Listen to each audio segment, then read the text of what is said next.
Alors, comment bien utiliser LinkedIn? Je vais juste faire un tout petit peu de prononciation pour démarrer, puisque beaucoup de monde dit encore LinkedIn à la française. C'est très bien, c'est la prononciation française. Néanmoins, je pense que 90% d'entre nous ne dit pas Facebook, mais dit Facebook.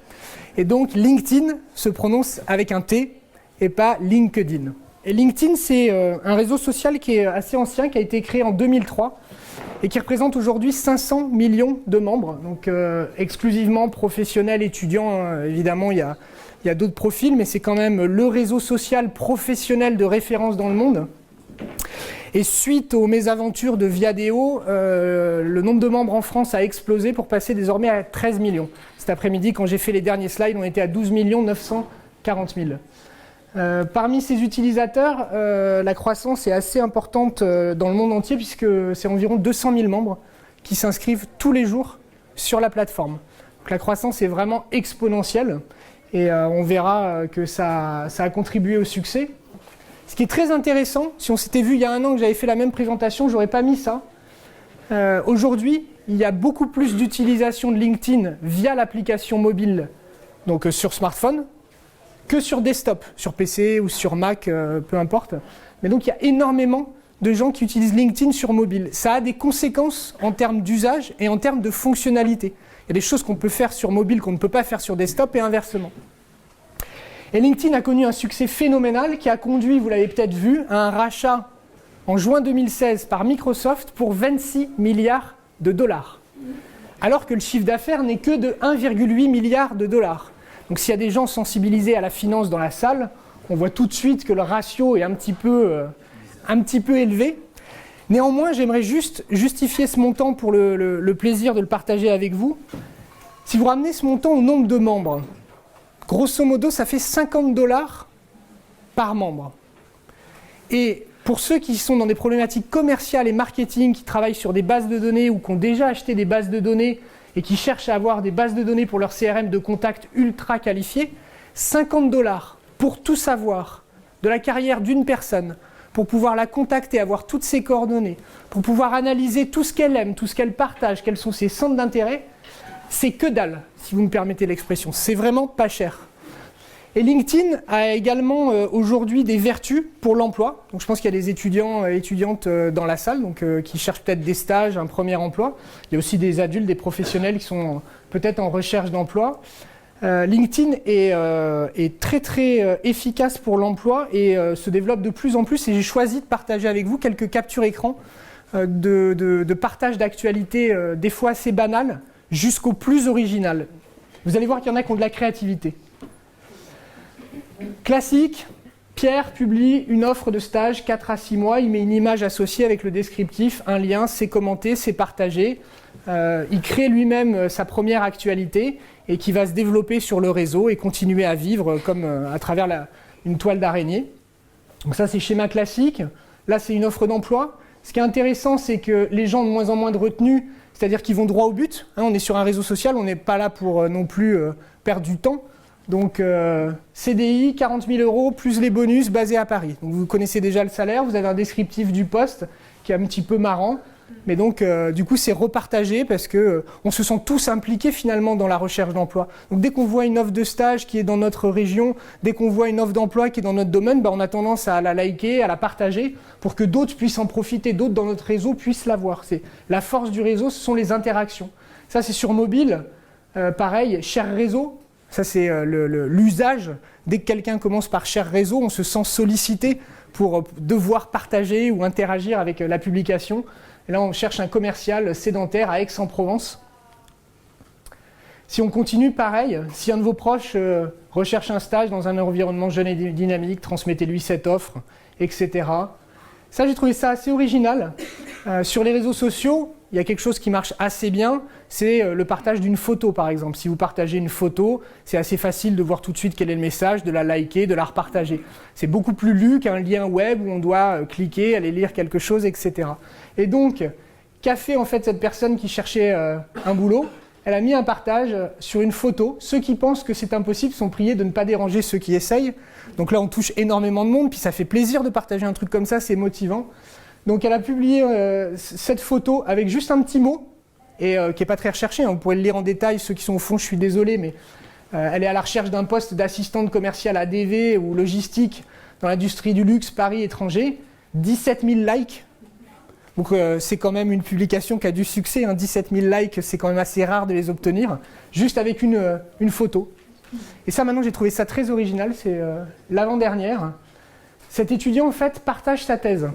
Donc il a terminé sa thèse et il propose sa thèse qui est sur la mobilisation de l'achat public pour l'innovation.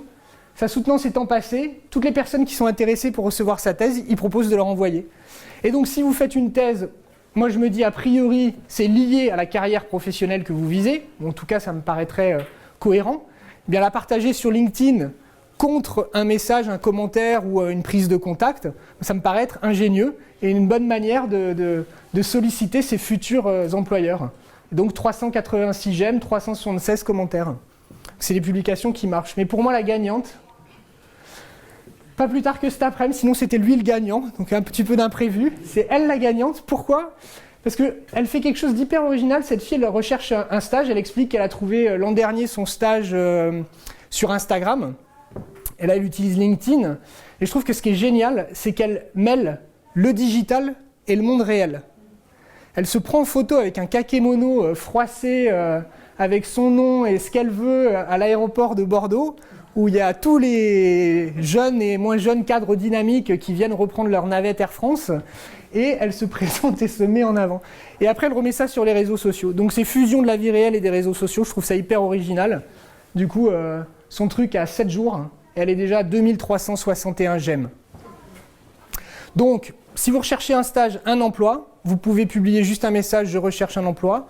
Vous pouvez aussi essayer de faire preuve d'originalité, de défier un petit peu les habitudes et de faire différent.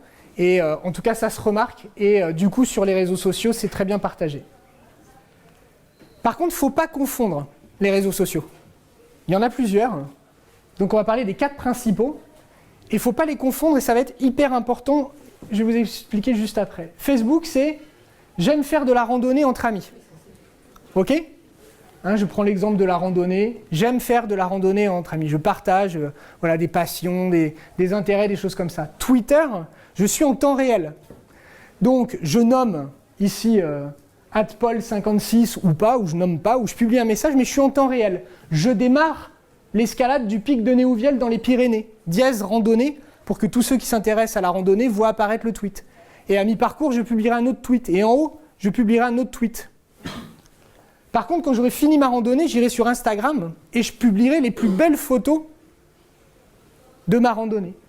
Mais pour LinkedIn, le message clé, c'est que je suis l'expert des Pyrénées et que si vous me faites confiance, je serai prêt à vous guider pour des randonnées inoubliables.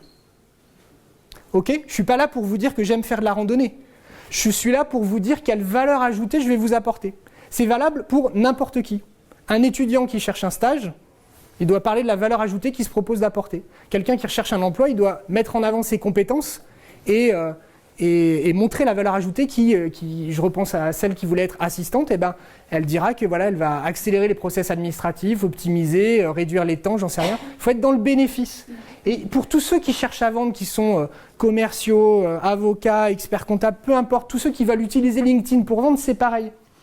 Votre présentation, c'est en quoi vous êtes un expert, donc c'est souvent votre titre, votre poste, expert comptable, banquier, avocat, commercial en logiciel de gestion, etc.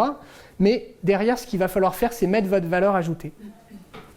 Et si j'ai choisi de vous parler, de ne pas confondre les réseaux sociaux, c'est pour vous parler de e-réputation. Parce que si sur LinkedIn, vous vous présentez comme un expert, un commercial hyper sérieux, qui travaille, je ne sais pas, sur le secteur nautique, en Bretagne, etc. Mais que sur Facebook, librement accessible, vous avez des photos à moitié nues de soirées trop arrosées, il ne faut pas rêver, les gens qui vous recevront en entretien le verront. Ce que fait quelqu'un qui reçoit quelqu'un en entretien, ou même un commercial qui arrive chez son prospect, le recruteur, n'importe qui vous googlise. Et s'il vous googlise, il va tomber sur vous. Donc il y en a qui réagissent, par exemple Hervé Schluraf, je pourrais juste mettre R et V en prénom sur Facebook et LURA comme nom de famille. Voilà, on ne me retrouverait plus en cherchant Hervé Schluraf, mais ce serait qu'un artifice.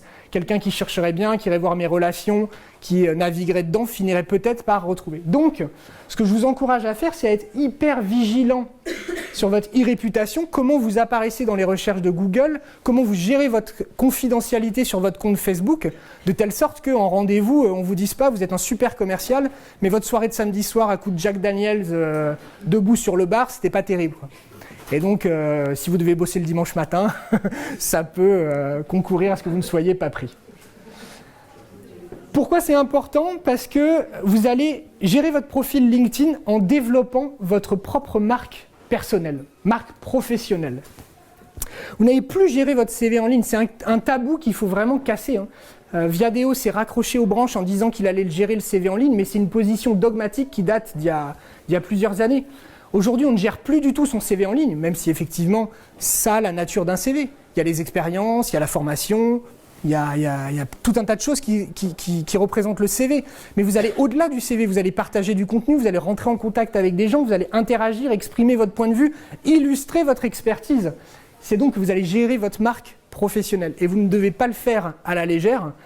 Si vous avez un truc qui vous fait marrer sur LinkedIn, mais que c'est plutôt de l'ordre du privé, c'est pas sur LinkedIn qu'il faut le liker et le partager, ce serait plutôt sur Facebook. Et inversement, c'est pas sur Facebook où vous allez publier toutes vos réalisations professionnelles, tout votre avis, votre point de vue sur votre métier, ce que vous faites, les missions qui sont achevées, etc. C'est vraiment deux univers différents. Donc sur LinkedIn, vous gérerez votre marque professionnelle. Et LinkedIn, ce qu'il faut que vous sachiez, c'est que c'est une plateforme en développement permanent. Et j'insiste vraiment en développement permanent. Donc si là vous ouvriez tous vos PC, eh bien on serait à peu près la moitié à ne pas avoir la même interface. Depuis quelques mois, LinkedIn déploie au niveau mondial une nouvelle interface qui change radicalement la présentation, les menus, etc. Certains l'ont, d'autres ne l'ont pas encore. Grosso modo, c'est les influenceurs, ceux qui ont énormément de contacts, qui sont très actifs, qui vont plusieurs heures par jour, chez qui ça a été déployé en premier. Moi, j'ai des gens avec qui je travaille qui l'avaient. Moi, je l'ai eu quelques semaines plus tard. Aujourd'hui, j'ai plusieurs de mes clients qui sont toujours sur l'ancienne ergonomie, sur l'ancienne interface. Donc, vous connaissez probablement tous cette interface, où lorsque vous arrivez sur la page d'accueil, ici, vous voyez votre profil, les dernières vues de profil, les actualités à ne pas manquer, et puis voilà le fil d'actualité qui démarre. Vous allez passer à ça. Donc vous arriverez, ce sera beaucoup plus épuré. Alors au premier abord, pour vous faire part d'un retour d'expérience, au premier abord, on perd des repères acquis depuis plusieurs années. Donc évidemment, la conduite du changement, elle nous bouscule un tout petit peu. Néanmoins, après plusieurs semaines d'utilisation, c'est beaucoup plus productif. C'est beaucoup plus proche d'une utilisation sur mobile et finalement on s'y retrouve très très vite. Donc ce qui va changer principalement, c'est ici vous aurez votre badge de profil qui va rester sur la gauche et les menus qui vont être en haut avec certains regroupements. Et on va voir ça dans le détail. Et pareil pour votre profil, et là il va y avoir énormément de changements. Pour le profil, vous êtes tous habitués à ça. Photo, le titre, une en-tête. Si vous avez déjà publié des articles de blog sur LinkedIn, votre résumé complètement détaillé et accessible, vous allez passer à ça. Le titre et 2 premières lignes de résumé. Donc on le verra dans la partie suivante sur le profil, les 2 premières lignes de votre résumé, elles ont intérêt à être soignées. Hein. Parce que si elles ne sont pas soignées, personne ne cliquera sur voir plus. Pareil ici, avant on publiait tous les 3 derniers articles que vous avez publiés sur le blog LinkedIn. Désormais, c'est uniquement le dernier et les 3 derniers partages d'actualité ou likes ou commentaires que vous avez faits. Et l'expérience la plus récente qui arrive ensuite. Donc, développement permanent, dit vigilance permanente. Autrement dit, dès que vous avez ce changement, votre résumé, il y a des impacts, les expériences, il y a des impacts, et on va les voir en détail.